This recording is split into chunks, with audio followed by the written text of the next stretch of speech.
bahasa Arab, istilah Dajjal lazim digunakan untuk menyebut nabi palsu, namun istilah Ad-Dajjal yang dimaksudkan di sini merujuk pada sosok pembohong yang muncul menjelang dunia berakhir atau kiamat. Sosok itu juga disebut sebagai Al-Masih Ad-Dajjal.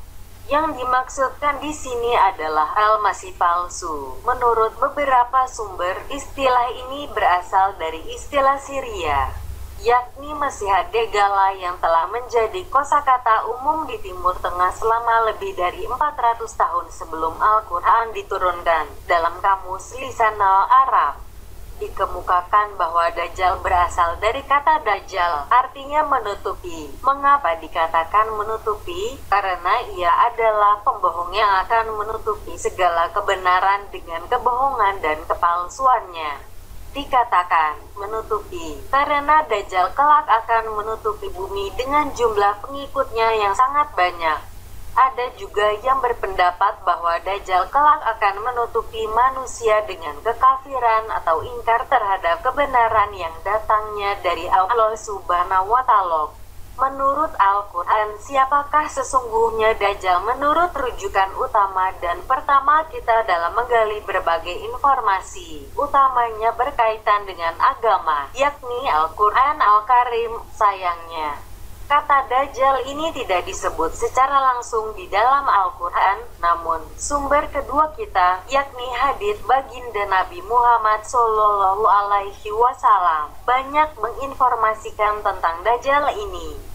Mengapa Dajjal tidak disebut secara langsung dalam Al-Quran? Pertanyaan ini perlu kita jawab terlebih dahulu sebelum menelusuri informasi tentang Dajjal dari hadits baginda Nabi. Jawaban yang sesungguhnya sudah barang tentu hanya Allah Subhanahu wa Ta'ala yang Maha mengetahui, namun para ulama memberikan pendapat mengenai hal ini.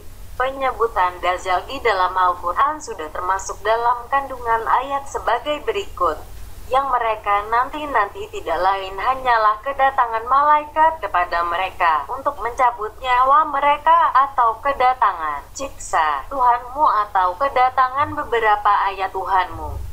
Pada hari datangnya ayat dari Tuhanmu, tidaklah bermanfaat lagi iman seseorang kepada dirinya sendiri yang belum beriman sebelum itu, atau dia belum mengusahakan kebaikan dalam masa imannya.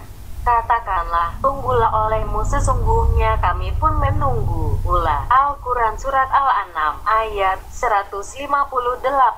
Dalam Surat Al-An'am ayat 158 di atas disebutkan tanda-tanda atau ayat Tuhanmu.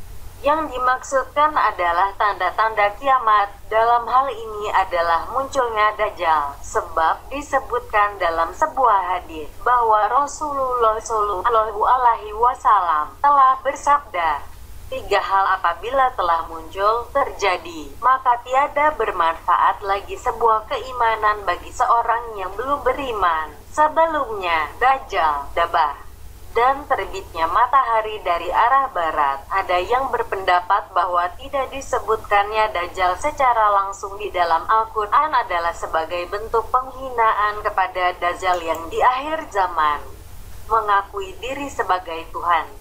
Hal ini berbeda dengan disebutkannya Fir'aun di dalam Al-Quran, meski dia telah mengakui diri sebagai Tuhan. Karena Fir'aun telah habis atau selesai masanya, sehingga hal ini dapat sebagai peringatan atau pelajaran bagi umat manusia setelahnya. Namun, Dajjal akan hidup di akhir zaman dan akan menjadi ujian bagi umat manusia. Demikianlah diantara jawaban dari para ulama tentang tidak disebutkannya Dajjal secara langsung di dalam Al-Quran. Semoga bermanfaat bagi kita semua dan semoga kita termasuk golongan-golongan yang diridhoi Allah Subhanahu wa Ta'ala. Amin, amin, amin.